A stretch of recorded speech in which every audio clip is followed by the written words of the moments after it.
ناظرین، ایک مرتبہ کا واقعہ ہے کہ تین دوست سفر پر روانہ ہوئے۔ چلتے چلتے وہ تینوں دوست تھک چکے تھے۔ آگے ایک غار دیکھا۔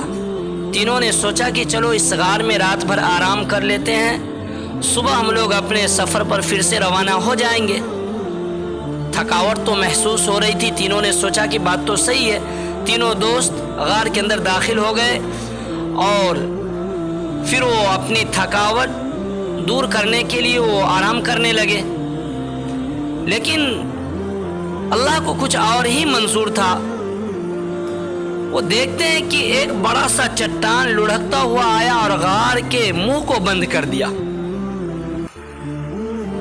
صدیوں پرانی بات ہے، اس وقت تو موبائل یا فون کا زمانہ نہیں تھا کہ وہ اپنے گھر والوں کو اطلاع دیتے کہ بھائی اس طرح کی بات ہے، میں فلاں جگہ قید ہو چکا ہوں، آ کر کے مجھے نکالا جائے۔ کوئی معاملات اس طرح کا نہیں تھا۔ اب تینوں کو موت ہی موت نظر آ رہی تھی کہ بغیر کھانا کے، بغیر پانی کے یہاں پہ ہم کتنے دن تک قید رہیں گے۔ زندگی بڑی پریشانی میں پڑ گئی تھی۔ اب تینوں کے تینوں دوست پریشان، موت سامنے نظر آ رہی ہے۔ بہرحال تینوں نے سوچا کہ چلو ہم اپنے رب سے دعا کرتے ہیں، کسی اچھے عمل کی وجہ سے میرے رب کو اگر رحم آ جائے تو میرے لیے کوئی نہ کوئی راستہ نکال دے۔ ناظرین، پہلے دوست اللہ رب العزت سے دعا کرتے کہ اللہ، میں غریب آدمی ہوں، اپنے والدین کے ساتھ زندگی بسر کرتا ہوں، میں اپنے ماں باپ کی بہت خدمت کرتا ہوں۔ ایک مرتبہ کا واقعہ تھا کہ میں جنگل میں بکری چراتے چراتے کافی دور نکل چکا تھا، اور جب میں آیا تو ہمارے والدین سو چکے تھے۔ میں نے بکری کا دودھ نکالا اور دودھ نکالنے کے بعد اپنے ماں باپ کے سرہانے کھڑا ہو گیا، اور اس وقت تک کھڑا رہا جب تک میرے والدین جاگ نہ گئے۔ میرے بچے چھوٹے چھوٹے روتے رہے، بلبلاتے رہے، لیکن میرا عمل یہ تھا کہ سب سے پہلے ہم اپنے والدین کو دودھ پلاتے تھے۔ تو آج بھی میں نے سوچا کہ پہلے میں اپنے ماں باپ کو دودھ پلاؤں گا، تبھی میں اپنے بچوں کو پلاؤں گا۔ اے اللہ، اگر یہ عمل میں آپ کے خوشنودی کے لیے کیا ہوں تو اے اللہ، آج جو میں مصیبت میں پڑا ہوا ہوں، اے اللہ اس مصیبت سے تو ہمیں نجات عطا فرما دے۔ یقیناً وہ غار کے اوپر جو پتھر پڑا ہوا تھا وہ تھوڑا سا کھسک گیا۔ اب دوسرا دوست اللہ کی بارگاہ میں ہاتھ اٹھا کر کے دعا کرنے لگے کہ اللہ، میں ایک تاجر آدمی ہوں، اور ایک مرتبہ کا واقعہ کہ ایک مزدور میرے یہاں کام کر رہا تھا۔ کام کے دوران اس نے مجھ سے مزدوری مانگا، میں نے اسے ڈانٹا، وہ بغیر مزدوری لیے ہوئے وہاں سے چلا گیا، اور میں اس کے مزدوری کے روپے سے کاروبار شروع کیا، یہاں تک کہ اس کاروبار میں بہت زیادہ منافع ہوا۔ اس سے میں نے بہت سارے گائے، بھیڑ، بکری کو خریدا۔ ایک مرتبہ پھر سے وہی مزدور آیا اور مجھ سے کہنے لگا کہ اللہ کے بندے، میری مزدوری مجھے لوٹا دو۔ تو میں نے اس سے کہا کہ یہ تمام جانور جو دیکھ رہے ہو، یہ سب تمہاری مزدوری، یہ سب لے کر کے چلے جاؤ۔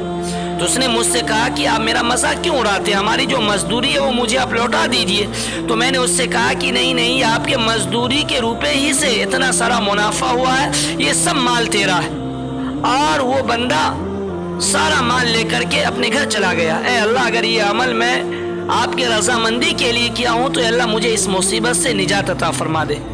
کتابوں میں آتا ہے کہ وہ پتھر تھوڑا سا اور غار کے منہ سے ہٹا۔ اب پھر یہ تیسرا دوست اللہ کے بارگاہ میں ہاتھ اٹھا کر کے عرض کرنے لگا کہ اے رب کریم، ایک مرتبہ کا واقعہ ہے کہ میری چچا زاد بہن مجھ سے کچھ روپے پیسے مانگنے کے لیے آئی۔ وہ مجبور تھی، کچھ ضرورت تھی۔ میں نے اس سے کہا کہ میں تیرے ساتھ کچھ غلط کروں گا، اگر تجھے قبول ہے تو پھر میں تجھے روپیہ دوں گا، ورنہ نہیں دوں گا۔ اب وہ مصیبت کی ماری ہوئی تھی، اس نے کہا کہ چلو ٹھیک ہے، تو ہمارا ہیلپ کر دو، ہم تیار ہیں۔